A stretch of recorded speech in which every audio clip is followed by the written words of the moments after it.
it's Friday the 2nd of June and this is the Climate Alarm Clock. In this week's headlines, France prepares for 4 degrees of warming while Europe's firefighters prepare for more wildfires. And the debate around the nature restoration law in Ireland rumbles on.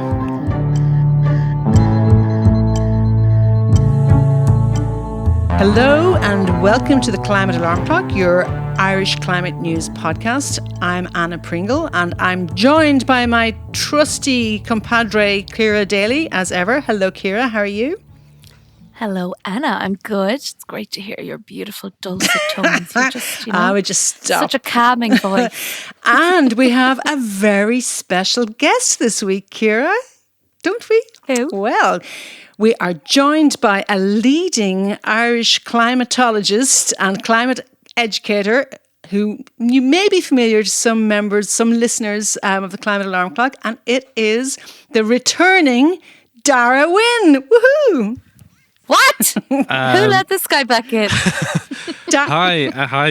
How are you doing? Good. Really lovely to be back. Not a climatologist, Anna, just in case there's anyone who's Is a never heard me on climatologist the, a word? I just on the exaggerated podcast a before. little. But I felt when Ciara was complimenting you there that I was interrupting something or feeling like a bit of a third wheel. Well, but, Darragh, we'll figure out if we can accept you back into the fold now this week. But yeah, it's lovely to be back. Yeah. Darragh has been on his travels and slow travel to France and back, right? How did that go? Yeah, it was great. Really, really lovely experience. Yeah, so I had a nice stayed in Paris for a night, and on the way over, and stayed in London for a night on the way back. So really lovely experience. Yeah, Sail rail.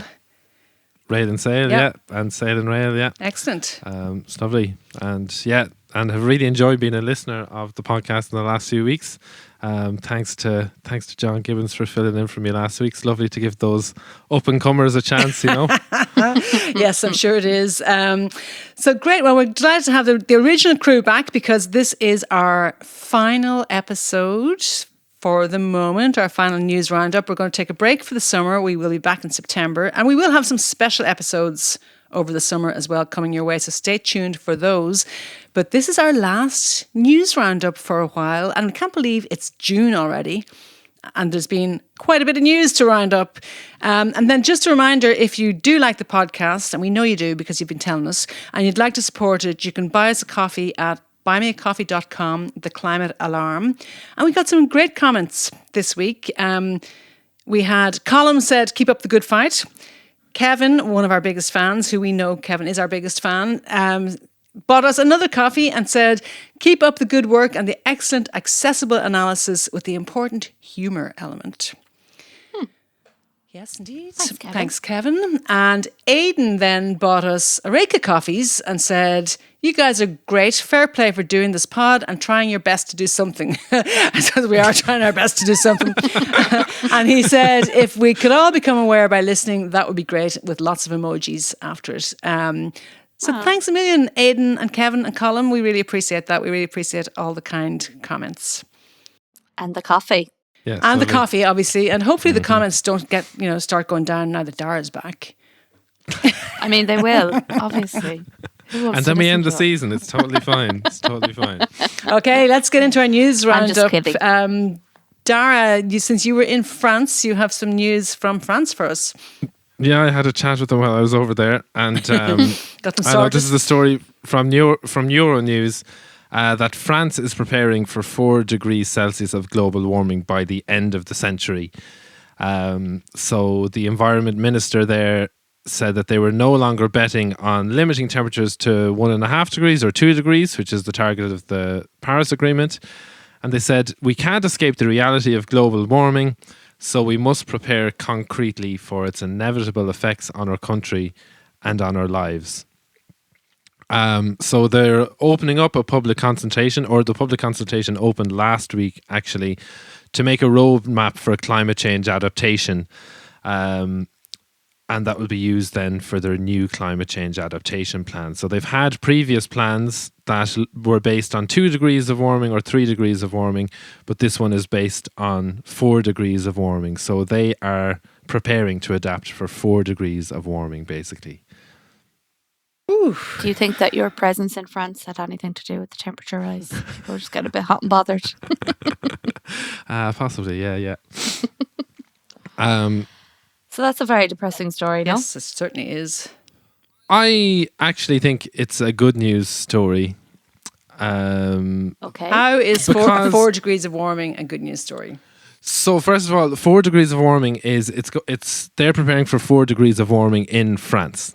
So they're basing it off the latest projections that you were talking about last week, that if all countries meet the objectives, we'll get to 2.5 degrees of warming global average. But the land warms faster than the sea, the surface above it. So, and Europe is going to be warming faster than other parts of the world. So if the world warms by 2.5 degrees, which is what we're on track for, France will warm by 4 degrees. So essentially what they are doing is they are preparing for the best, for the scenario that we think is most likely to happen. So why I think it's a good news story is that they are listening to the science and they're preparing for that reality. So they're not, they're not sugarcoating it. They're not focused on techno fixes. They're not focused on magical thinking. They're saying, yeah, this is where we are. This is how things are going to go. And so we need to prepare for it. So actually, if you think about it, would you rather be at the end of the century, would you rather be in France where they're preparing for this, or would you rather be in Ireland where we're still having these debates about, what are we going to do? So I think it's good. If every country acknowledged that reality, I think it's really good. And then the other thing I would say on that is, if you think about it, of adaptation as like the cleanup afterwards, like the coping with all the impacts. If you think of that like having a house party, and if you know that the next day you're the person that has to clean up after the house party, you're probably not going to mess up the house as much. I don't know. Right. So first of all, you've delighted never, to hear your analogies making a return. We've missed but them. you've never had teenage kids. Yeah, but you know what I mean. But if you know that you're the one doing the cleanup, if everyone acknowledged, it's going to get like this, and we're making these preparations. As you're making these preparations, you're going to think, are there ways we can actually stave off these impacts? Are there ways we can mitigate? So obviously, it's a grim reality. But the fact that this government are acknowledging that reality, it's streets ahead of what's happening here. So yeah, that's my take, anyways. With the public consultation that you mentioned that they have until the end of the summer, I think you said it was. So that's obviously for them to define some sort of plan or put together some sort of plan. Like, is that not just another example of them kind of, as I said, kicking the can down the road? Why can't they just use the plans that they already have in place? So the adaptation plans that they'd already have in place are based on 2 degrees of warming or 3 degrees of warming. Mm-hmm. So if they adapt, say, for example, a very crude example is if you have to build a seawall for sea level rise. And if you build a seawall expecting 2 degrees of warming, you build it at a certain height. If you expect 4 degrees of warming, you build it higher. That's probably not strictly speaking a scientifically correct example, but you get the impression. Yep. So because the latest science is saying that 2.5 degrees of warming by the end of the century, which is 4 degrees of warming in France. So they're readjusting their plan to take that into account. So, Okay. yeah. But they're also saying that it's because countries are failing to deliver on their targets under the Paris Agreement. And there's a part of me that goes, why don't they put all this effort into, ramping up delivering on targets and putting, international pressure on other countries to deliver on their targets?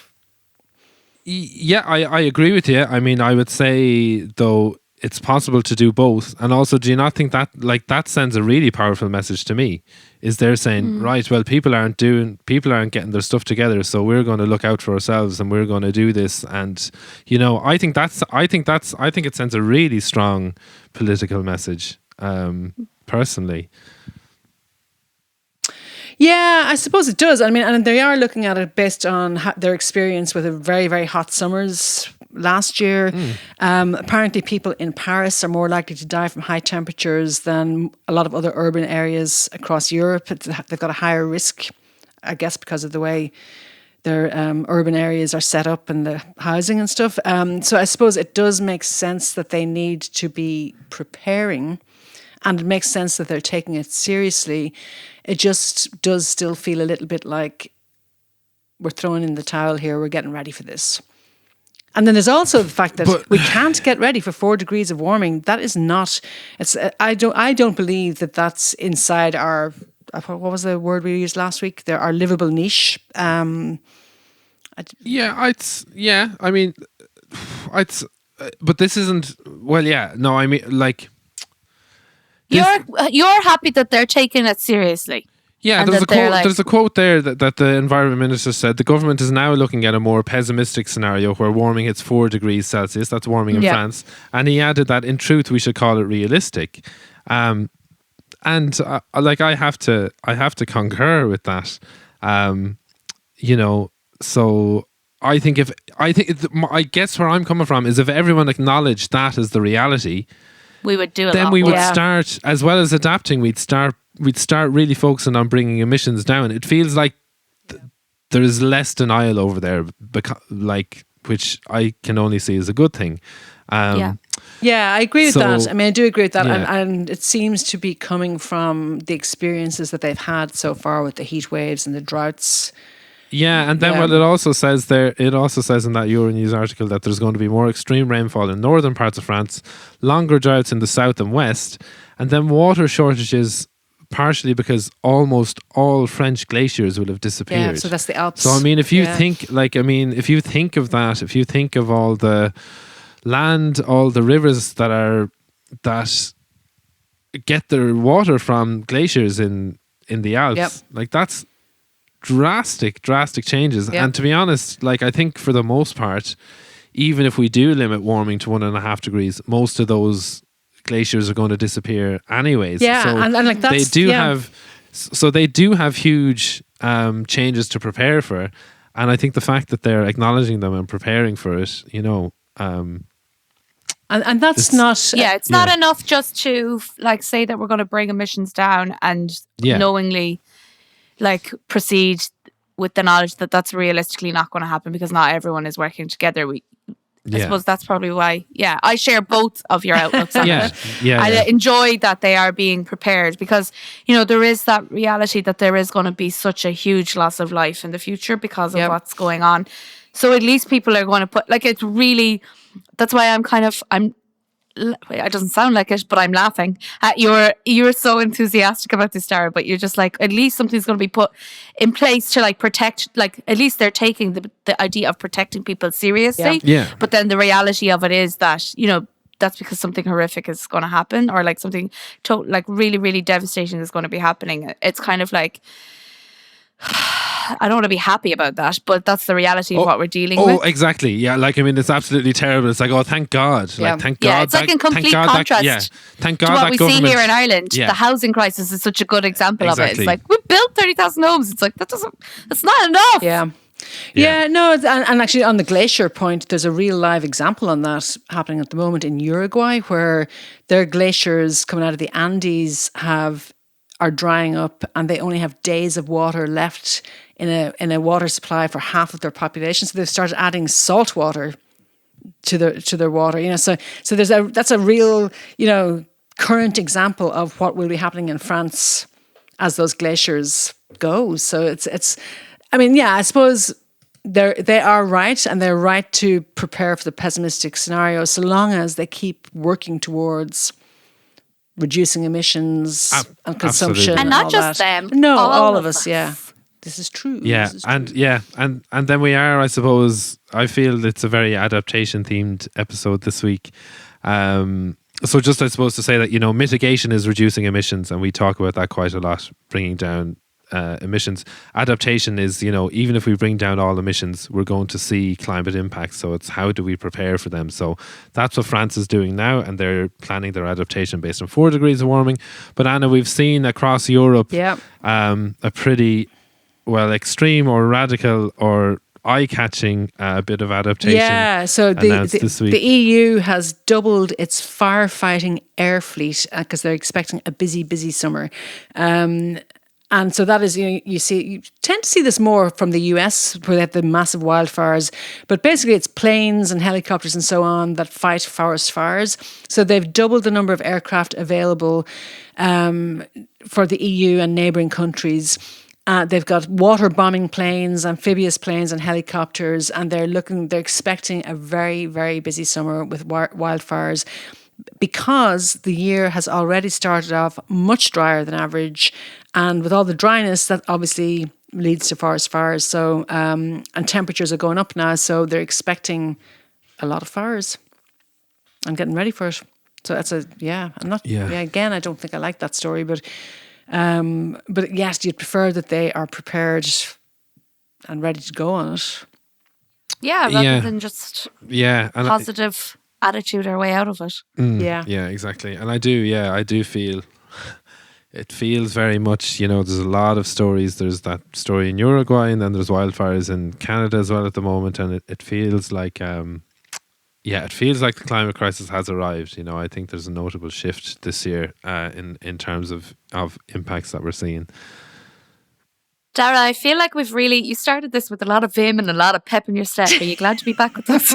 Oh, absolutely, yeah. And then on holidays now in about half an hour once we finish up as well from the podcast. So yeah, you're on holidays again? Get it all out there.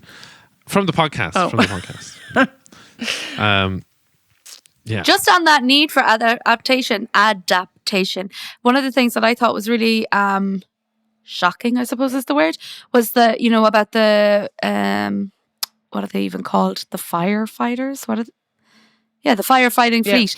Just the need for it. Like, I suppose why I think what is happening in France is a positive thing, was saying that firefighting fleet was created in 2001, and in its first 2 decades it was activated an average of 20 times a year, and then in the last couple of years it's jumped to 100 times a year. Some jump. So while it's like nice to think that we can just reduce or mitigate, as you said, Darragh, like obviously the need for adaptation is really, really important. So I suppose it is good to see France leading the way in that. Like, that's really the shocking kind of reality of what we're dealing with. I suppose it's the one and that's just one element. I suppose it's the one good thing about not having any trees in Ireland is we don't have massive forest fires. But that's not really There's a true, bright though. side to everything, right? But no, I know it's not. But not really. Like native forests are more fireproof than I know than the Sitka spruce plantations. Than spruce plantations, or then sort of degraded land. Native forests are far more fireproof. So actually, that's not okay, don't let me away. Your with joke it. didn't I land. know. It's not scientifically accurate, Anna. Really. But no, I guess back on, Ciara. That leads us on to our next story, though, because I think we're just basically going to be talking about the nature and restoration law and land use in Ireland, and something that really caught my eye. I just found it really in contrast to the French story we were just talking about. Was the Irish Independent headline. The front page was, "Now 200,000 cows must be culled to hit climate targets." Yay. And I saw it and I was like, is that what a do you mean plan? now? Is that a plan? They're going to do that? But it's like, but what do you mean by now? How do you know it's not like this? The Irish mother thing. Now, 200,000 cows need to be culled. Like, you're just making an assumption. Maybe it is, but that thing of now, as if we've already done loads of stuff. It's like, we've done this, we've done that, and now, and it's like, what do you mean now? What have we done up until this point? So I found that it's like, headline. What it means is, first they put in cycle lanes, then they did this, and now we have to kill all these cows. That's the impression I got. Yeah. But what have we done up until that point that we can say now? But I think it's something like, in terms of percentage, that's 200,000. That's only a few percent of the national herd, to use that term. It's relatively small cuts, and it's going to be done on a voluntary basis, that kind of thing. So it's a real sort of scare tactic headline. I think it was a very interesting headline, but I think where most of the debate and most of the chat has been coming from is around the nature restoration law, which you guys covered quite a bit last week, but there have been some updates. So maybe will we go to... Before we go off the cows, though, did you see, this was posted on Twitter by Pat Leahy, who's a respectable journalist. And I don't know, I still am not 100% sure if it was true or not, but it was a statement from the rural TDs, the Matty McGraths of the world, the Rural Independent Group. You didn't see this? Where they denounced the heinous attack on rural Ireland and a government secret plot to massacre our precious cows. Yeah, I mean, seriously. But also, like, why are we, like, they want us to talk about them? Do you know what I mean? I know. Like, that's Okay, why. let's Not even give them any But airtime. I did like their, because they don't, like. But it's their but it's just- outrageous it's display of sheer lunacy. Yeah, but that's quote what. them. But that they know exactly what they're doing. Yeah, I know. You know, Yeah, they don't know. give in to it, Anna. Okay. I didn't actually check if it. I didn't Now- check if it got picked up anywhere or if it was actually a real Yeah. statement. But anyway, okay. Carry on, Darragh. Nature But, restoration. but yeah, no. So the IFA, this is a warning that came to Fine Gael from Eddie Downey, who chairs the internal Fine Gael Forum on Agriculture, and he's a former president of the IFA, who said that food price inflation will go through the roof as a result of tighter environmental rules for farmers that threaten food production. And he goes on to say that farmers are concerned that policies aimed at improving and protecting water quality will either cut dairy herds or make them acquire more land. He said that this and other environmental policies were creating a famine of land and driving the system crazy. He said, you've been debating food inflation for the last period of time. You haven't seen anything yet because it's going to go through the roof. Every time you take an acre of land out, you remove the ability to produce food. This scarcity of land is the threat to food production that's there in the system at the moment. And I suppose for me, there's loads of things he says that I agree with. If we take an acre of land out, we remove the ability to produce food. What's really taken a lot of land out of usage is climate change. Yeah. Around the world, droughts and floods are putting land out of use. And the other thing is, the food inflation. We import 80% of our food. Yep. So actually, it's a really messed up system that, the price of butter in Ireland went up recently, but that wasn't, that was because the price of sunflower oil went up. And so there was more demand globally for butter. So it's this really, really like international globalized system where actually the impacts on food prices in Ireland are coming from abroad because that's where 80% of our food comes from anyways. We should be looking at land in Spain if we are worried about land being used for food production in Ireland. But it's in Eddie Downey, he's not talking about food. He's talking about beef and he's talking about dairy. Yes. Yeah. For the most part. And I think, he does have a point in terms of land though, and in terms of the pressure and the challenges on land, because there was, because we do need land for loads of things. Yep.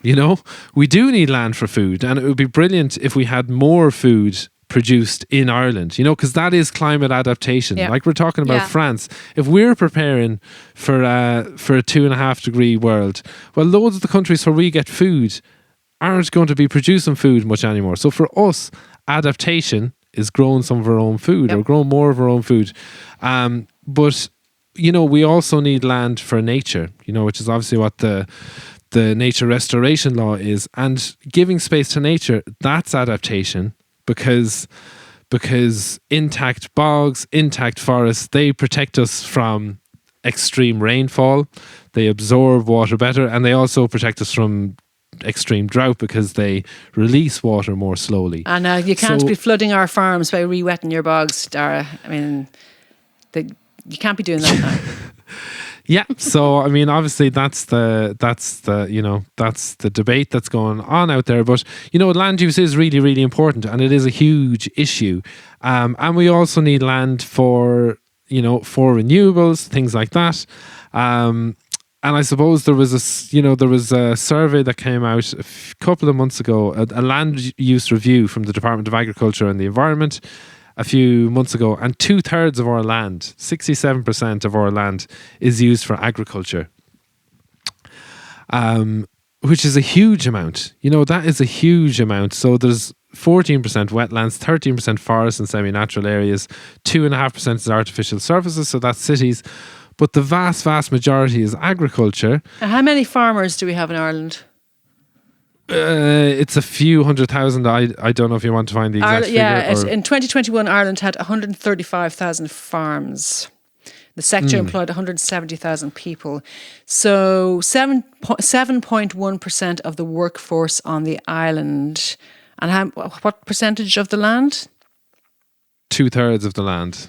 Yeah, so you want to talk about land use. Maybe we need to socialize the land. Woohoo! And you're talking about 7% of the people of the workforce. They're not even the owners owning 2/3 of the land and using it mainly for dairy. Yeah, so I suppose this kind of links to what Brian Ledden came out and said during the week, which he said intensive agriculture is the tail wagging the dog of the political class, and politicians must stand up to this. Yep. He said agriculture now accounts for as little as 1% of GDP, which, let's not get carried away with GDP, but produces 37% of our national emissions. So let's add to that it uses 2/3 of our land. He said the sector has a completely disproportionate influence on Parliament, and we must stand up to this. So yeah, I mean, if you think about that, it's 2/3 of our land. It's whatever percentage of our emissions, and from that 37% of our emissions, and probably higher because the new emissions statement is coming out on Friday. So check that out for percentages, and I bet you'll find that emissions are going up, including in agriculture. But from that, what we're getting is, okay, we're getting however much by way of employment and GDP. We're not getting food for ourselves because 80% of our food is imported. We're seeing damaged water quality, and we're seeing a loss of nature. So yeah, we need to have huge prolonged discussions about land use, taking into account not just emissions but also nature, also adaptation. So yeah, I think it was good. It was good to hear Brian Ledden say that, and also, but come back to your original story about Eddie Downey. So one of the reasons, as Brian Ledden said, that we're enthralled to agriculture, but Eddie Downey he chairs the internal Fine Gael Forum on Agriculture, and he has that forum to put forward all those messages we just heard about food and so on. So it's no wonder we have agriculture having such a strong say, because that's not a balanced message that was being put forward there. So a Fine Gael forum on agriculture, that's basically where they're finding out what the feedback on the policies are, is it? I imagine it's an internal group that is focused on agriculture. Okay, so maybe it's not a fair representation of what farmers across the country are actually saying. Oh, not at all. It's for Fine Gael, for Fine Gael's policy, yeah. But it also is their constituency. I mean, so if you look at the average age of farm holders and where they are, they're older, they're rural. There is going to be, coming up to the next election, there's going to be a massive scramble for those votes from Fine Gael, in particular. Yeah, but I wouldn't be optimistic that messaging though is landing though. I think anyways, that's just speculation. Yeah, we'll see. Yeah. I suppose something then in contrast to that was the Green Party are pushing to use the state budget surpluses, so however many billion there was of a surplus, to pay farmers and landowners if they return parts of their land to nature. That is a sensible recommendation, I think. Yeah, I agree. I think so. And Ryan, you've got Anna back outside. Congratulations. No, but I mean, it's pro-farmer. I mean, farmers do need to be compensated, and they do need... If we want them to make changes, there has to be a just transition, and they have to be compensated for those changes. So I don't have any issues with that at all. I think it makes a lot of sense. Yeah, so this is an article by Daniel Murray in the Sunday Business Post, and he says that the premise is that the fund will be used for paying landowners directly for the restoration of land to nature. It would create an incentive for some farmers to voluntarily return parts of their land to nature. Also, I think that voluntary aspect often gets lost in the debate. Would help to meet targets, including re-wetting peat soils. And they think it would help the rural economy. Deliver for nature, help the rural economy, and also save money in the future from EU fines on climate and biodiversity. So it's a win-win-win. And save money from EU fines. Why do we get EU fines? Anybody? Because we never meet any of the targets ever. Yeah, exactly. So yeah. So Eamon Ryan said, I think where there's funding available and no farmer is going to be enforced, but where there's an income that can come out of it, it's a really good farming system that we can develop, and that's the opportunity. So yeah, I think that's good to see. And actually, so it's not even forcing people to do it. It's just actually providing people who want to re-wet with the or option. plant a it's tree. an incentive. Absolutely. And That they don't have to remain with dairy and beef farming. They can actually use their land to make it healthier, make it better. And I think once people see examples of farmers doing that, it'll be, it'll be sort of a social contagion effect, and people will do more of it. I don't know if anybody heard countrywide. Philip Boucher Hayes went and visited some farms that were actually re-wetting at the weekend, and they're voluntarily doing it, and they're actually able to grow more because they've raised the water table on their land. And here's an example of farmers that are just getting on with it and trying this, and it may or may not work. They're going to go back in a year and see how it's going. Yeah. Didn't see it, but I'll watch it. Put it in our a radio show. Oh, it's a radio. It's well worth it's listening to. It's like a podcast, but it's live. I think there's a podcast version, actually. Yeah. So I don't know if anyone else has anything to say on all this, but I think if not, then Daniel Murray had another article in the Suddenay Business Post, a bit of an opinion piece, and I thought he really summed it up really well. He was talking about the whole debate, and he says, as always in these types of debate, it's not actually the proposal to restore nature that is extreme, but rather the scale of biodiversity collapse that is already underway, as well as the impending consequences of not reducing greenhouse gas emissions sufficiently in the years ahead, which I just thought really sums it up well. He goes on to say, nature restoration, emissions reductions and carbon sequestration are not just lofty ideals, they are fundamental necessities on a par with food production. The irony is that the false dichotomy of food versus environment has obscured just how intertwined the faith of food production is with a healthy environment. And it's just such common sense, so well articulated. So yeah, Daniel Murray is doing great work in that space, I'd have to say, and he's so right. Yeah, it's nice to have it pointed out, because listening to the debate on the radio and in the paper, I found it really difficult to find out what the nature restoration law was because of the reaction to it from Irish, some lobbyists. Yeah, so it's nice to just kind of have a nice measured explanation of what it is, because I really was like, what's this Cromwell reference? How is this ethnic cleansing? That they're stealing our land. Who's stealing our land? And why do they want it? Yeah, and I suppose just the last thing on that as well is that we're recording this on Wednesday, so there was a protest today to raise awareness of the nature restoration law, and lots of different organisations were there protesting, so we don't have time to look at that or discuss that because of our scheduling, but just I saw a couple of pictures come through, so it was great to see so many organisations out there standing up for nature and in favour of this law. I have an additional question actually on this, because on that poster for that protest, Mary Lou was on it, and I haven't really seen anything about Sinn Féin, but then also I don't really pay attention to the news except for the stories you guys send me. What are, Sinn Féin are obviously doing something to try and cut this. What are they doing? Well, a Sinn Féin MEP was on the Agriculture Committee in the EU and voted against the nature restoration law. Okay. And several Fianna Fáil and Fine Gael MEPs have spoken out against it as well. Yeah. Okay. So there's no indication that if Sinn Féin were in power that there'll be any more progress made on climate than is currently being made. So, yeah. Okay, that's interesting to know, because I would have thought they were strong on it, but I guess not. No. Hope they are. There are some good... The old politics thing is a bit complicated, isn't it? No, it's all about power, Ciara. It's all about getting yourself elected. So I'm going to start my own party. The Ciara Party. It's going to be very fun, and we will accept very large donations from any nefarious characters that want to bribe Excellent. Us. So, Big Oil. Come on, I'm Big going to Oil. shut this podcast down. Yeah. Welcome back, Darragh. Ciara's got a new Buy Me a Coffee account. Don't be fooled, guys.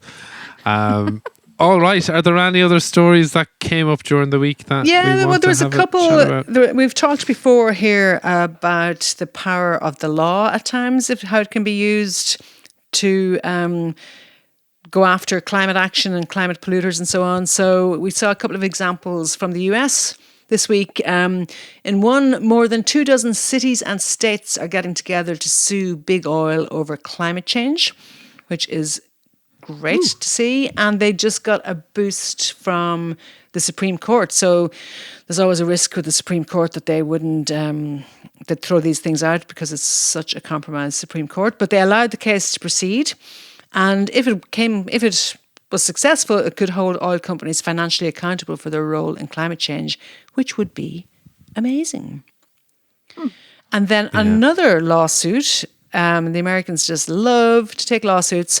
Delta Airlines is facing a lawsuit over its carbon neutrality claim. So they announced plans to go carbon neutral and said they were going to mitigate all their greenhouse gas emissions from their business. But a class action lawsuit is saying that their carbon neutrality claim is demonstrably false because it relies on junk offsets that do nothing to counteract the climate crisis. So this is what we're seeing a bit more of this actually with the offsetting industry. There was a story a few weeks ago in The Guardian about one of the main offsetting companies. The CEO had to resign because guess what? Their offsets were actually not offsetting carbon. So it's a really sinister form of greenwashing, if you ask me. But those are two good examples, though, of how the law can be used to hold these people accountable. So hopefully they succeed. Yeah. And great, after you guys had Tom on for a couple of weeks, great to see that, the law is being used to kind of stop greenwashing like what Delta are doing. So, yeah. Yeah, I'm sure Tom would love that lawsuit. Yeah. Shout out to Tom Spencer. Yes, we miss Tom, don't we, Ciara? Yeah, he's great. Why don't you go? No, I've really enjoyed listening to the podcast the last few weeks and just been. Yeah, we really enjoyed having Tom on. Anyway, Darragh, you had a feel-good Galway story you wanted to finish with, didn't you? Well, I think it's just a brilliant bit of news, and it was on RTE. Credit where it's due. That an angel shark was spotted in Galway Bay by a team of kayakers. And it was just brilliant to see. So angel sharks are critically endangered. You could go years and years without sightings of them. I haven't seen them in 32 years. But just a group that were out kayaking saw an angel shark and got footage of it. So it's really, really significant because as someone that was interviewed on it said, well, now we know there's still angel sharks in Galway Bay. They are incredibly sensitive. I think they need sort of sandy estuaries is where they need, and those sort of habitats have been degraded, so they used to be found along a lot of the western seaboard and now they're just in Tralee Bay and Galway Bay. So great to know that they are still in Galway Bay, and it's a really, really significant sighting. Great to know they're still there.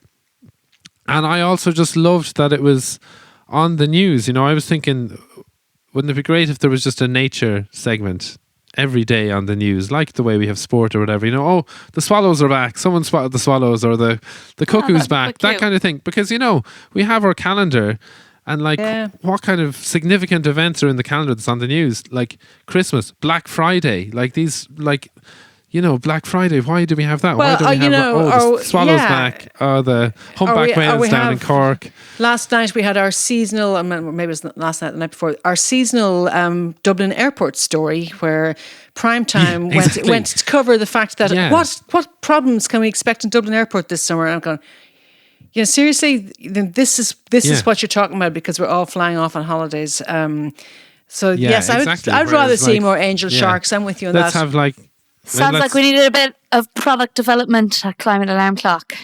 And this is the perfect time to announce our newest product. Which is an angel shark? A calendar. Oh, a calendar. Oh, that would be lovely. With pictures of Darragh and different birds on every page. So, Oh, we've overshot by. Is it getting hot in here? We've overshot by 1.7 degrees. So really, I'm expecting huge donations to the Buy Me a Coffee this week. If you want to see that calendar, please put in the comments and donate significantly. And double your payment if you don't want to see it. Yeah, whether you want to see it or not, throw some money in at the end of the summer. We'll see, who's won out. Did we put some pineapples in the calendar too? Anna, whatever you want, honey.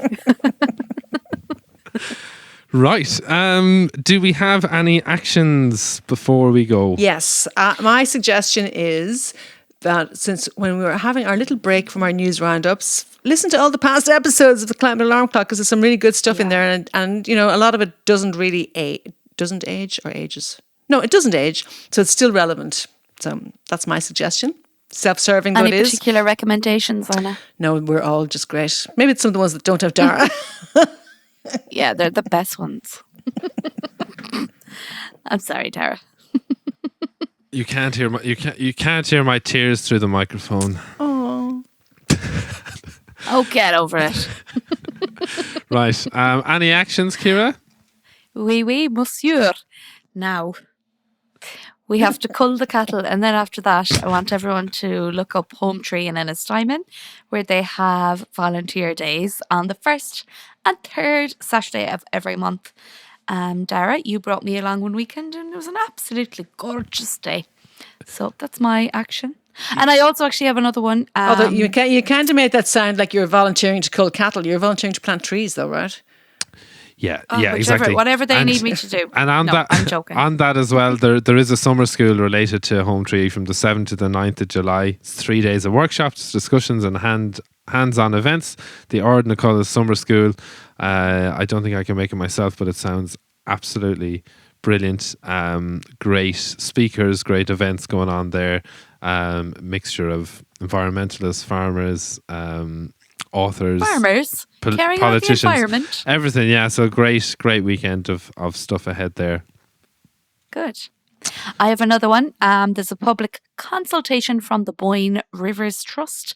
They want people to share their vision for the future of the River Boyne. So there is a couple of dates that are coming up over the next week or two. So we'll put them in the show notes as well for people to check out. Yep. And I think you can still also have your say about the EU restoration law as well, if that's something you want to highlight to your MEPs. And Taishke and the Irish Wildlife Trust and various organisations have easy ways to do that. So we'll stick that back in the show notes too. Yeah, and I suppose to say that as well, that we interviewed a few different organisations, and one thing you can do if you want to help any of those organisations out is to buy a membership, become a member. So obviously it helps to fund their work, but also then they are advocating on your behalf when they're doing that kind of stuff. And one other action I will say, like we were talking about the angel shark, and there's been some incredible footage of humpback whales from West Cork in the last few weeks. Is just to get out in nature. We're losing nature, but there's still a lot of stuff out there to see. So with or without your clothes. Right. But we have one more action. We want a survey. Speaking of gathering feedback, we're going to be taking a little hiatus from the Climate Alarm Clock, but in the meantime, we would love you to shape your vision for what our podcast is. So we've got a little survey that we've put together. And the link to that will also be in the show notes if you would be so kind. Yeah. To give us your thoughts and ideas and compliments. We will be very accepting of that. Compliments specifically about myself. I missed you, Ciara. I think that's a lot of actions for everybody. I think we probably should stop now. Yeah. All right. So, yeah, if you could do that survey, that will be brilliant. We really enjoy doing this, and we want to make the podcast as effective for our listeners as we can. So we would really appreciate a few minutes to get your feedback. That is it for this week and for the season. If you enjoyed tuning in, please share the podcast with someone you think will be interested in joining the conversation. And if you haven't already, please take a moment to rate and review this podcast, as it really helps us to get to more listeners. A reminder as well that if you would like to support the work we do, you can do so through buymeacoffee.com/the climate alarm. And just a final reminder that to keep an eye out, we will have some special episodes coming up for your summer listening. Yeah. That's it for the episode and the season. Hope everyone has a lovely summer, and thank you very much, and we'll chat to you all in September. Bye bye. Bye. Happy holidays.